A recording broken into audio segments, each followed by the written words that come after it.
What I hate and love about each Souls game. Demon Souls Remake. I love how beautiful and atmospheric the game looks. Each area tells a story, and this is further emboldened with each Archstone area and how different they are from one another. Take Boletaria and the Prison of Hope for example. One area is a dark and desolate prison, and the other is a ruined kingdom. It's the contrast that makes the game so atmospheric and beautiful. I hate how outdated the gameplay feels. You have a game with stunning graphics and atmosphere, and you still have the same old gameplay from 2009. I understand why they did it, as they wanted to keep the experience the same, but when you have this beautiful looking of a game, it creates a gap in the experience. I love how most bosses in this game have a clever gimmick. Some are obviously better than others, but this was something that caught me off guard. As a Souls player, I was used to a straightforward boss fight, but Demon Souls made me think outside the box and look out for little details more. So each time I got to a boss, it became a little challenge for me to find the gimmick myself without looking up a guide or watching a YouTube tutorial. Dark Souls 1. I hate how the game doesn't allow you to travel from bonfire to bonfire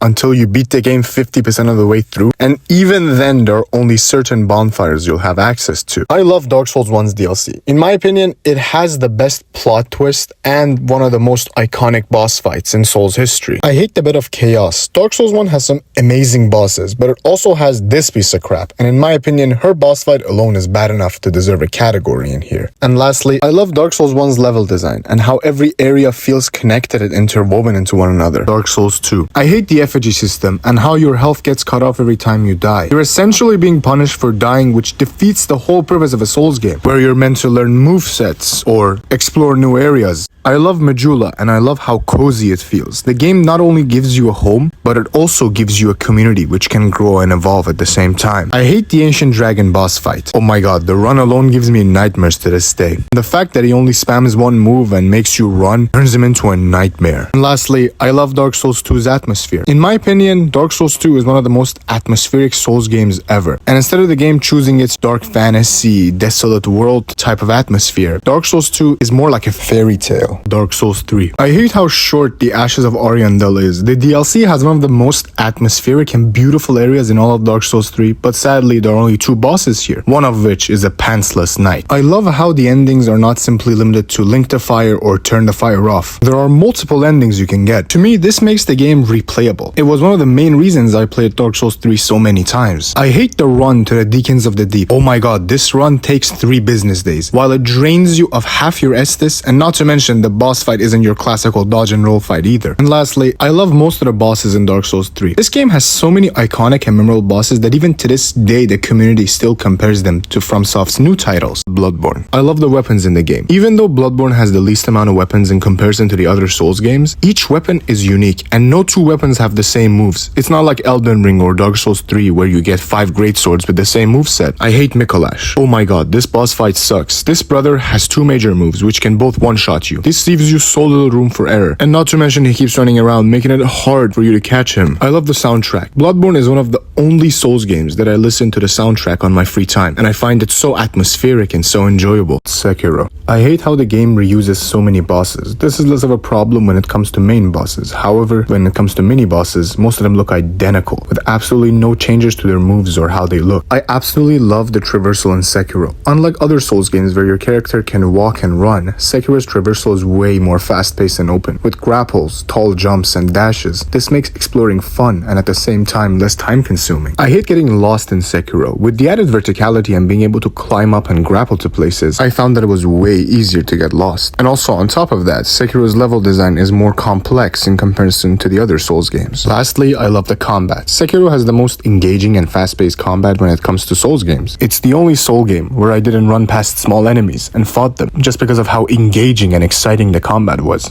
Elden Ring. I hate the fire giant. Oh my god, this boss fight is too damn long. This brother has a massive health bar, so if you're playing a strength build without any status effects, chipping away at his health bar is gonna feel like a slog. I love the atmosphere in Elden Ring, and I love how each area can be so different from another. It's not like old Souls games where the atmosphere is mostly consistent and has a specific tone. Elden Ring's atmosphere can range from area to area. Take the Abyssal Woods for example and compare it to Limgrave. I hate how most dungeons in the game all look and feel the same. I'm not talking about the legacy dungeons of course, I mean the side dungeons. Most are fairly short and reuse a lot of assets, and in general they have the same feel to them. I love the exploration. Exploration has always been a massive part of Souls games, and Elden Ring completely refined that. You won't have to be stuck fighting one boss anymore. Instead, you can explore, find new areas, and level up easier.